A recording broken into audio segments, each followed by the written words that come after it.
Simply اس وجہ سے کہ پبلک کا کرپشن ہوتا ہے، پبلک کا پیسہ چوری کرنا. میرا کوئی پیسہ چوری کرے میں تو اس کو معاف کر سکتا ہوں. پبلک کا پیسہ چوری کرنا کوئی اجازت نہیں دے سکتا، کوئی ملک اجازت نہیں دیتا، نہ قانون اجازت دیتا ہے. تو لہٰذا انہوں نے اب ایک اور نیب امینڈمنٹ لے کے آ رہے ہیں، اور یہ میں آپ کو بتا دوں کہ یہ وہ کیبنٹ ہے، 60% کیبنٹ کے لوگ ضمانت پہ تھے کرپشن کیسز پہ. اور جو اس وقت پرائم منسٹر بیٹھا ہوا ہے، یہ اور اس کے بیٹے کو یہ انڈر ٹرائل تھے، ان کو سزا ہونے والی تھی. 16 ارب روپے کا جو مقصود چپراسی کا جو ایف آئی اے کا کیس تھا، اور 8 ارب کے جو انہوں نے منی لانڈرنگ کی تھی، 8 تو 24 ارب روپے کے کرپشن کے کیسز تھے جن کے اوپر ان کو سزا ہونے والی تھی. جنرل باجوہ نے ایک انڈرسٹینڈنگ دے کہ تب بچایا شہباز شریف کو اور اس کو اوپر بٹھایا، کیونکہ شہباز شریف سے انڈرسٹینڈنگ یہ تھی کہ جنرل باجوہ کو یہ ایکسٹینشن دلوائے گا. یہ ساری ایکسٹینشن کے لیے اس نے کیا، اور انہوں نے اپنے آپ کو بچانے کے لیے. وہ اور بات ہے کہ نواز شریف اڑ گیا، کیونکہ نواز شریف تو بھولتا نہیں ہے. وہ جب تک امپائر اس کے ساتھ نہ ہو وہ اس کو سمجھتا ہے کہ وہ اس کے خلاف ہے.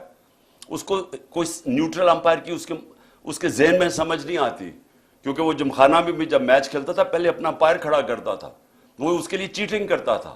وہ امپائر اس کو پسند تھا. کوئی امپائر جو دیانتداری سے کام کرے اس کو وہ افورڈ نہیں کرتا تھا. تو اس نے جب پینما کے اندر سزا ہوئی نواز شریف کو، تو وہ کبھی نہیں بھولا کہ وہ سمجھا تھا کہ جو 2 بریگیڈیئرز تھے جے آئی ٹی کے اندر ان کی وجہ سے سزا ہوئی ہے، اور وہ کبھی اس نے معاف نہیں کیا، اس لیے ایکسٹینشن نہیں ملی. تو اب میں آتا ہوں کہ جو موجودہ حالات ہیں.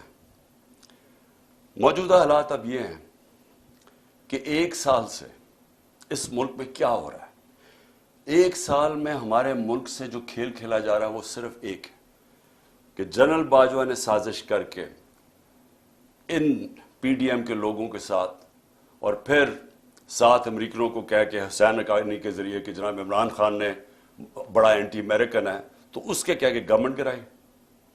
اس نے گورنمنٹ گرائی ایکسٹینشن لینے کے لیے. ان کو این آر او دلوایا اس نے، اور وہ این آر او جب مل گیا تو ان کا سب سے بڑا خوف اب یہ تھا کہ یہ پہلے پیسہ چوری کرو، اب پیسہ چوری کو بچاؤ. اور خطرہ یہ ہے کہ کسی طرح عمران خان اب واپس نہ آ جائے، کیونکہ یہ اتنی مشکلوں سے انہوں نے این آر او لیا، تو ان کو خطرہ تھا کہ پیسہ پکڑا جائے گا. تو سارا ملک سے جو ہو رہا ہے وہ یہ یاد رکھیں، میرے پاکستانیوں یاد رکھیں کہ صرف اور صرف یہ اپنی چوری بچانے کے لیے یہ ملک کا سارا نظام تباہ کر رہے ہیں. اور جو افسوس ہے مجھے کہ ہمارے ملک میں وہ لوگ ہیں جو ملک کے محافظ ہیں، جن کے پاس پاور ہے، جو اسٹیبلشمنٹ ہے، وہ جا کے ان کے ساتھ کھڑی ہو گئی ہے.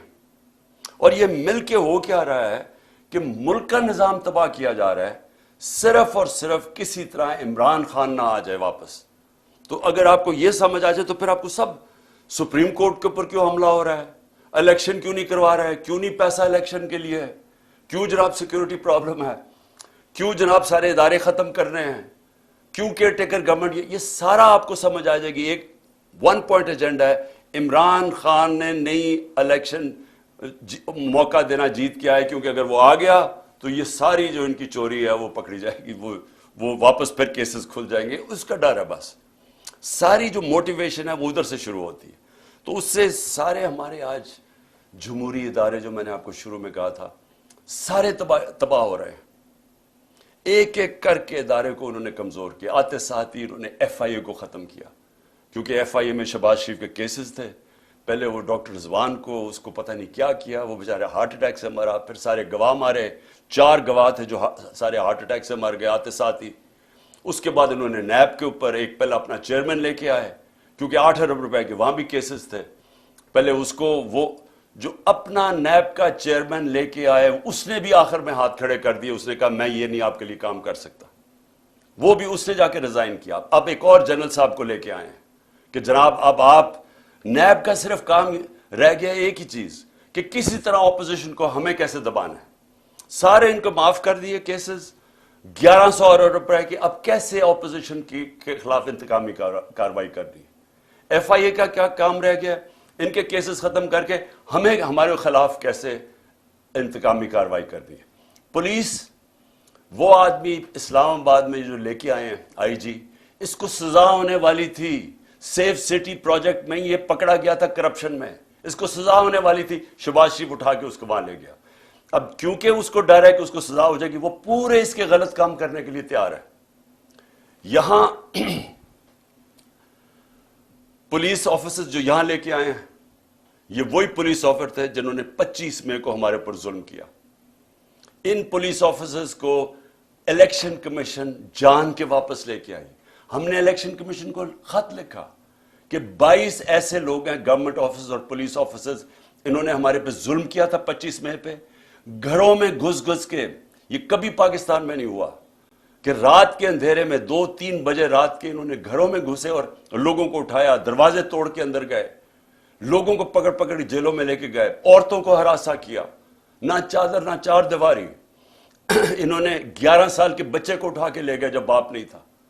تو انہوں نے ان آفیسرز نے جنہوں نے یہ ظلم کیا تھا, اسی الیکشن کمیشن نے واپس ان کو لے کے آئے.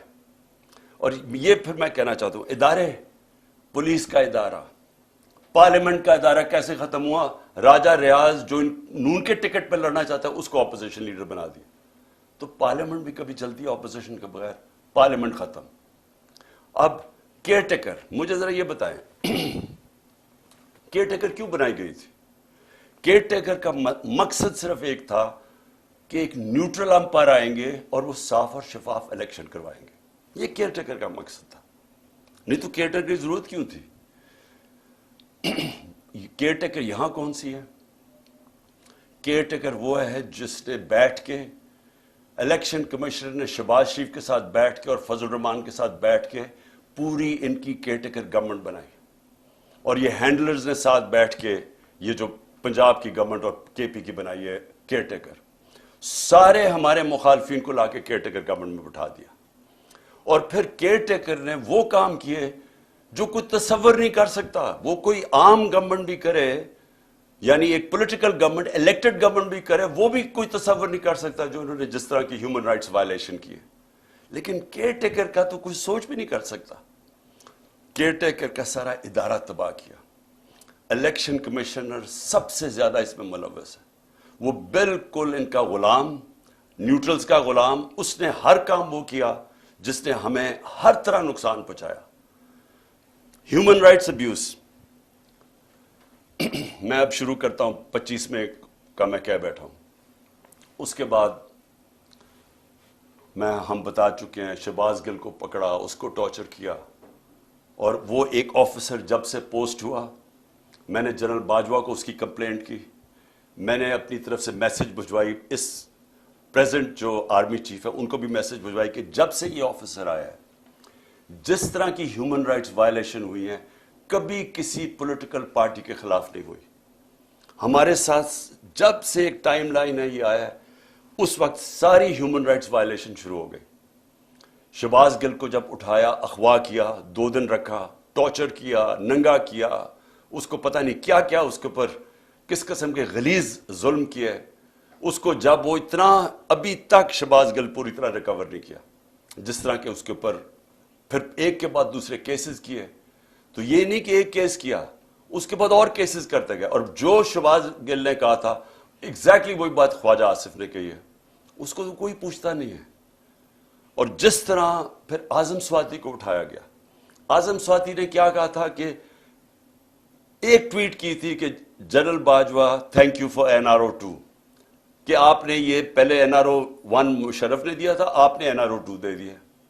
ساری قوم کو پتہ ہے جنرل باجوہ نے دیا ہے, اور ہمیں یہ بھی پتہ ہے اپنی ایکسٹینشن کے لیے دیا تھا. لیکن جب وہ اس نے دیا, یہ ایک ٹویٹ کی, اس کے گھر 3 بجے رات کے اس کے گرینڈ چلڈرن یعنی پوتے پوتیوں کے سامنے اس کو مارا, پھر اٹھا کے لے کے گئے, اس کو پھر ننگا کیا, پھر اس سے یہ تشدد کیا, پھر ریکارڈنگ کی, اس کی تصویریں بنائیں. اور وہ جو اس کی فلم بنائی ہے وہ دکھائی گئی ہے. ہمارے ایک MP نے مجھے خود بتایا کہ جب اسے کہہ رہے تھے PTI چھوڑ کے دوسری طرف چلے جاؤ تو اس کی تصویر دکھائی, یہ تمہارے سے ہو سکتا ہے. اور یہاں رکے نہیں, سوشل میڈیا کے لوگوں کو پکڑا, کئیوں کو پتہ ہی نہیں تھا, کوئی جو ٹویٹ کرتا تھا, جو جو لگتا تھا کہ وہ پی ٹی آئی کا اس کو پکڑ لیتا تھا. ان کو اسی طرح تشدد کیا. وہ جمیل فاروقی اینکر اس کو پکڑ لیا, اس کو ننگا کیا. اور اس کے بعد جو ارشد شریف سے ہوا, جس طرح وہ ملک سے کیا, کون کن لوگوں نے دھمکیاں دی, وہ سب کے سامنے ہے. تو یہ سارا ہوا جب سے ایک آفیسر آیا اور اس کو یہاں پوسٹ کیا. میں نام اس لیے نہیں رہا کہ وہ سینسر ہو جائے گا سب کچھ, لیکن تب سے ایک پوری ٹائم لائن ہے کہ ظلم ہونے شروع ہوئے. لیکن اب میں آتا ہوں کہ جو 8 مارچ کو ہوا, میں اس لیے آپ کو سب کو کہہ رہا ہوں کہ یہ سارا کچھ ہو رہا ہے ایک مقصد کے لیے. مقصد یہ ہے کہ کسی نہ کسی طرح یہ جو اوپر بٹھا دیے چور, ان کا ہے کہ اپنی کرپشن بچ جائے, اور جنہوں نے ان کو بٹھایا ان کا ہے کہ ان سب کا ایک چیز کامن ہے, عمران خان نے نہیں آنا, اس کے اوپر کاٹا ڈالا ہوا ہے. اب اس کو روکنے کے لیے یہ ساری حرکتیں ہو رہی ہیں. یہ جو ہیومن رائٹس وائلیشن ہو رہی ہے, یہ صرف ایک مقصد کے لیے. یہ مجھے جو قتل کرنے کی کوشش کی وہ اس لیے تھی کہ پی ٹی آئی کی پاپولیرٹی بڑھتی جا رہی تھی, مقبولیت عوام میں بڑھتی جا رہی ہے.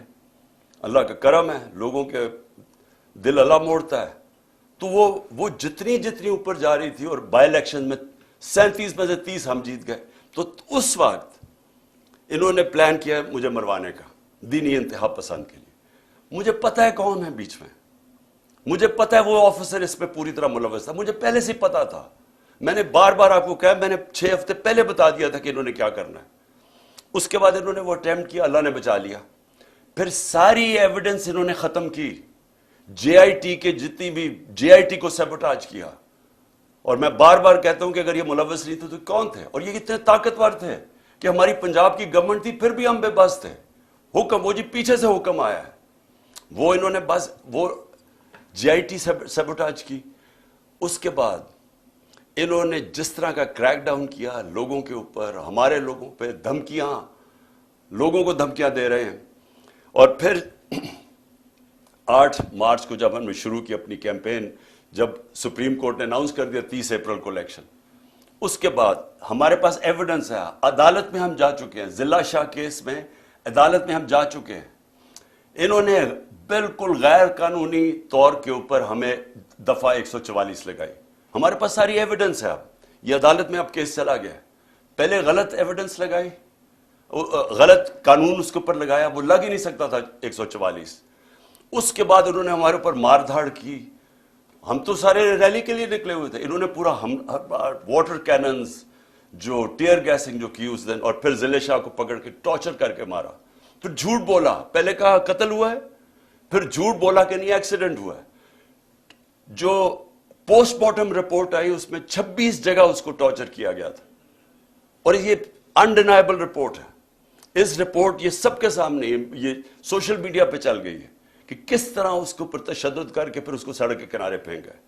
تو اس کا بھی میرے اوپر کیس ڈال دیا کہ پہلے شروع میں کہ میرے 302 پہ لگا دیا کہ میں نے قتل کیا اس کو. لیکن اس کے بعد جو انہوں نے 14 کو کیا, اب ہم نے عدالت میں اب اس کا کیس کیا, ہمارے پاس اب ساری ایویڈنس ہے. کیسے انہوں نے پہلے ایک ڈی آئی جی کو لے کے آئے, جبکہ ایک انسپیکٹر کا کام تھا وارنٹ ایشو کرنا. پہلے تو وارنٹ ایشو کرنی چاہیے تھی ان کو, بنی گالا, اس کی پوری پروسیجر ہے. اور پھر سے وارنٹ کیا تھی کہ میں نے وہ صرف عدالت میں پیش ہونا تھا 18 تاریخ کو.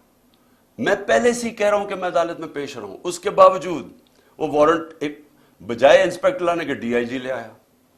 ہمیں تب ہی لگا, پھر 1000 پولیس جمع ہو گئی یہاں, پھر یہاں ٹیئر گیسنگ شروع ہو گئی. میں نے اپنے وکیلوں کو بلایا. میں آپ کو واضح کر دوں کہ میں نے وکیلوں کو کہا اگر میں نے کوئی قانون توڑا ہے, اگر قانون, کیوں میں رول آف لا میں بلیو کرتا ہوں, انصاف کی تحریک ہے ہماری, میں نے کہا اگر کوئی میں نے غلطی کیا میں تیار ہوں. سارے میرے وکیلوں نے کہا کہ بالکل غلط کر رہے ہیں, اور انہوں نے کہا کہ میکسیمم اس میں یہ ہے کہ آپ ایک شیورٹی بانڈ دیں. میں نے لاہور ہائی کورٹ کے جو پریزیڈنٹ ہیں اشتیاق خان, میں نے ان کو شیورٹی بانڈ دیا کہ جائیں ان کو پولیس کو دیں.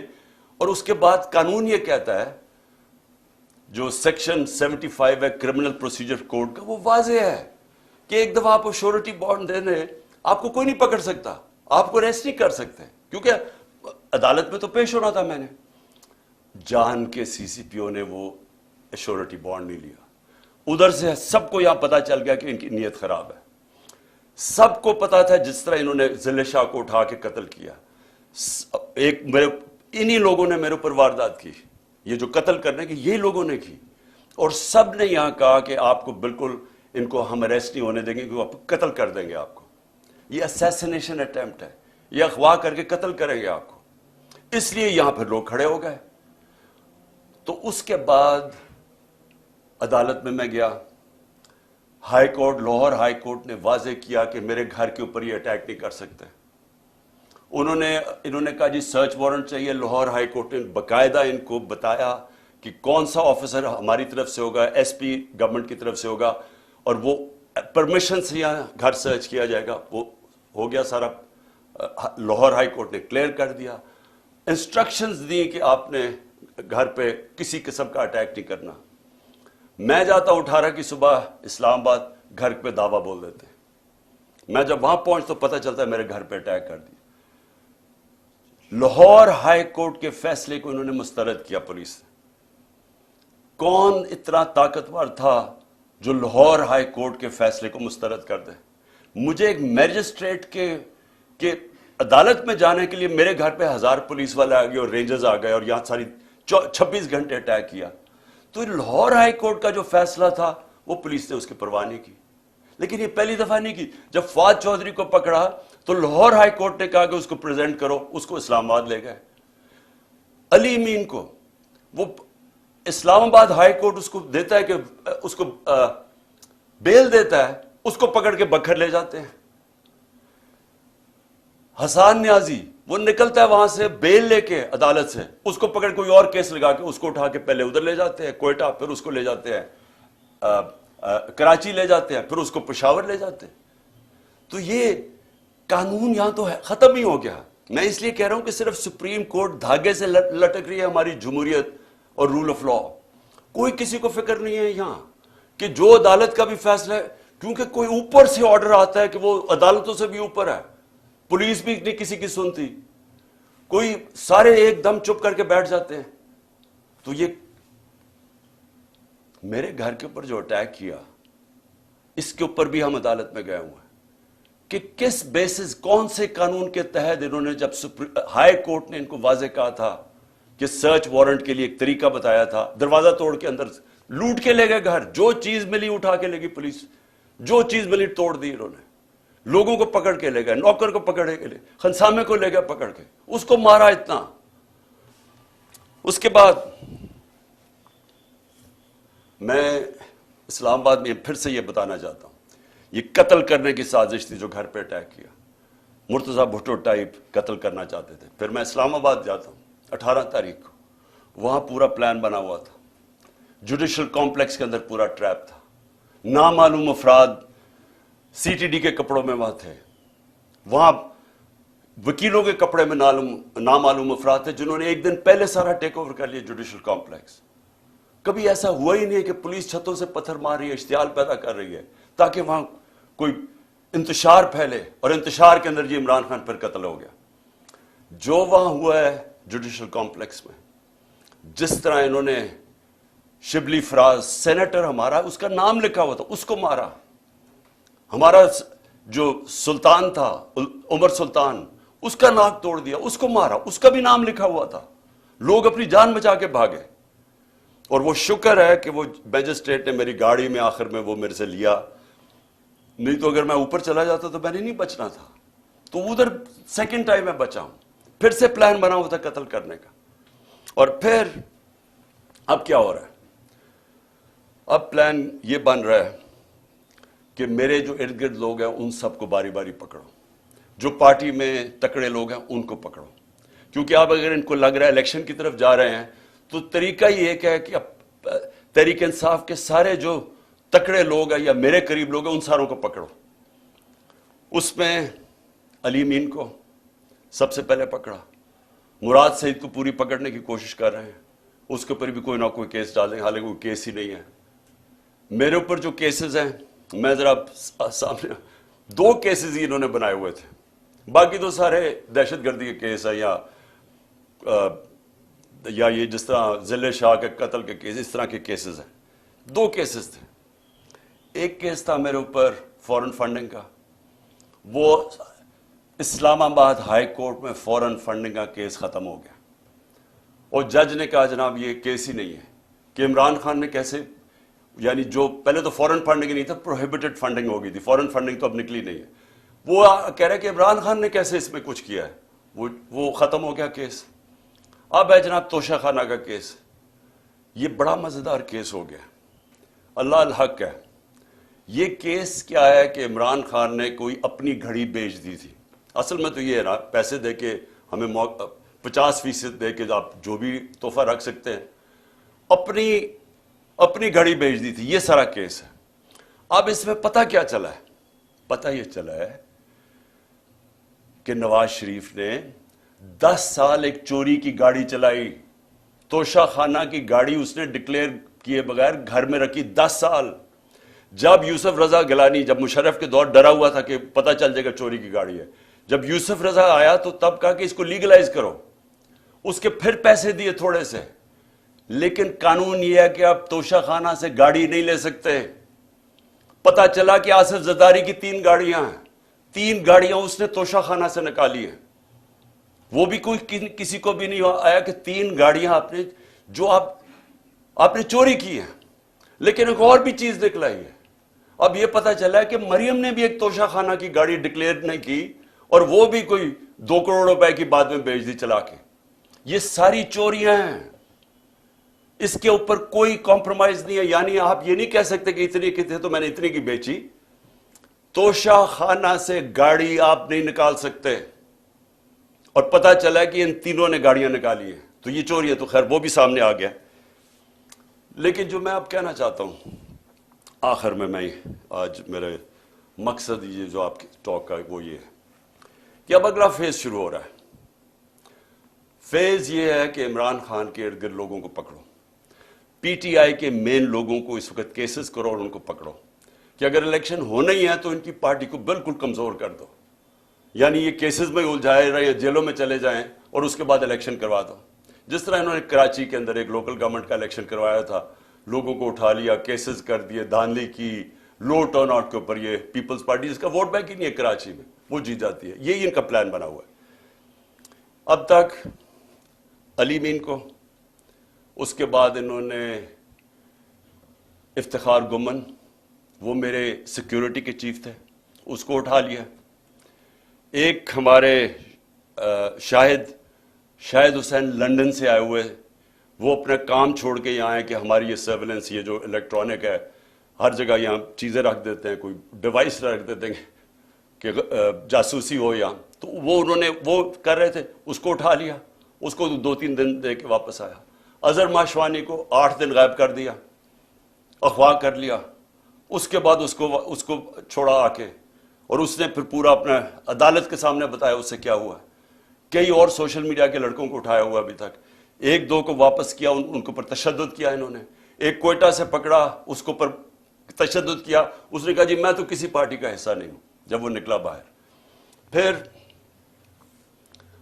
انہوں نے میرے وہ جو بنی گالا میں میرا گھر دیکھتا ہے رضا، اس کو پکڑ لیا۔ اب اس کو پتہ نہیں کیا کیا انہوں نے، وہ اتنا ڈرا ہوا ہے، وہ اتنا خوف زدہ ہے کہ وہ بتا ہی نہیں رہا کہ کیا ہوا ہے۔ وہ کہتا ہے جی مجھے مار دیں گے۔ ہم اسے پوچھتے ہیں بتاؤ ہوا کیا، وہ اس کو کئی گھنٹے رکھا، اور وہ اس سے جو بھی کیا ہے وہ بیچارہ چپ کر کے بیٹھا ہوگا جی میں بتا ہی نہیں سکتا۔ اب میں آپ کو بتا دوں، جب میں پرائم منسٹر تھا، میرے گھر میں جو 2 ملازم تھے، ہم نے ان کو پکڑا، وہ ایک ڈیوائس رکھنے والے تھے میرے بیڈ روم میں، تو ان کو جب پکڑا تو آہستہ جب ان سے پوچھا تو پتہ چلا ان کو تنخواہ پہ لگا ہوا تھا۔ میں پرائم منسٹر تھا، ایجنسیز نے ان کو تنخواہ پہ لگایا ہوا تھا۔ اب جو یہ میرے خنسامے کو پکڑا یہاں، اب اس سے جب اس نے بتایا کہ جی پوچھ رہے تھے بم پروف ہے شیشے میرے کمرے کے یا وہ بلٹ پروف ہے، کہ کتنی دیر لگتی ہے کچن سے وہاں پہنچتے ہوئے بیڈ روم تک، مجھے اس کو نکالنا پڑا۔ کیوں نکالنا پڑا؟ کہ ہمیں پتہ ہی نہیں کہ وہ ان کے پیرول پہ نہ چلا جائے۔ اسی طرح مجھے یہ نہیں پتا کہ میں اس سے کیا کروں، کیونکہ وہ بتا ہی نہیں رہا اسے کیا کیا ہے۔ تو جس سے پکڑتے ہیں اس سے پھر آفر کرتے ہیں، پیسے آفر کرتے ہیں، ہو سکتا ہے اس کو بھی انہوں نے اپنے ساتھ ملا لیا ہو۔ تو میرا سوال یہ ہے کہ یہ اگر سمجھ رہے ہیں کہ اسی طرح کر کے ہم چپ کر کے بیٹھے رہیں گے. میں آج جو ساری میری ٹاک وہ یہ تھی کہ میں نے ساری اپنی قوم کو آج بھی، اور میں تیار کر رہا ہوں، کال دے رہا ہوں اپنی پارٹی کو، اپنی قوم کو، کہ ہم نے اب سب نے پرامن احتجاج کی تیاری کرنی ہے عید کے بعد. انہوں نے 27ویں کے بعد پلان کیا ہوا اور پکڑ دھکڑ کرنا. یہ ان کی کوشش یہ ہے کہ زبان کے پاک کے اوپر بھی ایک اور واردات ہو. یہ ان کا پلان بنا ہوا ہے، اور یہی ان کی کوشش یہ ہے کہ اتنا خوف، اتنا ڈرا دیں لوگوں کو کہ ہم چپ کر کے قبول کر لیں، یا ہم ڈر کے پیچھے ہٹ جائیں، یا ہم چپ کر کے بیٹھ جائیں، تاکہ اگر انہوں نے الیکشن کروانے بھی پڑے تو اتنا دبا کے تحریک انصاف کو دبا دو کہ وہ الیکشن ہی لڑ سکے. اور کیئر ٹیکر گورنمنٹ، جس کا صرف، پھر سے میں بتا دوں، کیئر ٹیکر کا کام صرف ایک ہے، الیکشن کروانا. وہ کیئر ٹیکر جو کر رہی ہے، کبھی یعنی نون لیگ کا ابھی تک کوئی نہیں پکڑا انہوں نے، سارے پی ٹی آئی کے پکڑے، 3000 بکر پکڑ لیے، کوئی نون لیگ کا نہیں ہے. تو اور ان کے لیے پورے الیکشن کیمپین بھی، ہر طرح کی مدد ہے ان کے لیے، اور ہمیں دبا رہے ہیں. کبھی ایسی بھی کیئر ٹیکر گورنمنٹ ہوئی ہے؟ تو ان کی ساری کوشش جو ہے، میں آج اپنی قوم کو اب کہہ رہا ہوں کہ ہم نے یہ چپ کر کے بھیڑ بکریوں کی طرح یہ قبول نہیں کرنا یہ جو ظلم ہو رہا ہے. میں اپنے سارے کارکنوں کو کہہ رہا ہوں تیاری کریں. میں ہر لیول پہ لوگوں کو کہہ رہا ہوں اب تیاری کریں. ہمیں پرامن احتجاج کرنا پڑے گا. ہم یہ چپ کر کے یہ جو ظلم اب آگے کرنے بھی جا رہے ہیں، ہم یہ سہنے نہیں لگے. اور اگر میں ان کو آخر میں ایک پیغام دینا چاہتا ہوں کہ اگر آپ کا خیال ہے کہ ان حربوں سے آپ ان چوروں کو ہمیں قبول کروا دیں گے، کہ آپ اگر یہ سمجھتے ہیں کہ ہم ان کو ایکسیپٹ کر لیں گے، یہ جو این آر او کے چور بیٹھے ہوئے ہیں اوپر، آپ کو نہ تاریخ کا پتہ ہے، نہ آپ کو سیاست کا پتہ ہے، نہ آپ کو پتہ ہے کہ پبلک جب ایک طرف کھڑی ہو جائے تو یہ حربے کامیاب نہیں ہوتے. اگر یہ خوف جو پھیلا رہے ہیں، 1 سال سے خوف پیدا کر رہے ہیں کہ جی ہم یہ کر دیں گے، ہم وہ کر دیں گے، کاٹا ڈال دیا عمران خان کے اوپر، آپ جیت ہی نہیں سکتے، ہر کو، ہمارے لوگوں کو ڈیمورلائز کرتے جو بھی. اگر اس سے فرق پڑنا ہوتا تو آج اتنی لائنیں نہ لگی ہوتی تحریک انصاف کا ٹکٹ لینے کے لیے. میرے پاس ٹائم ہی نہیں ہے، اتنے زیادہ لوگ ہیں جو پی ٹی آئی کا ٹکٹ لینا چاہتے ہیں. کوئی اس سے فرق نہیں پڑ رہا. قوم کو پتہ ہے، جو الیکشن لڑنے والا ہے اسے پتہ ہے کہ نیچے جو وہ جا رہا ہے حلقوں کے اندر، وہاں صرف اسے کو پی ٹی آئی کی بات کر رہے ہیں لوگ.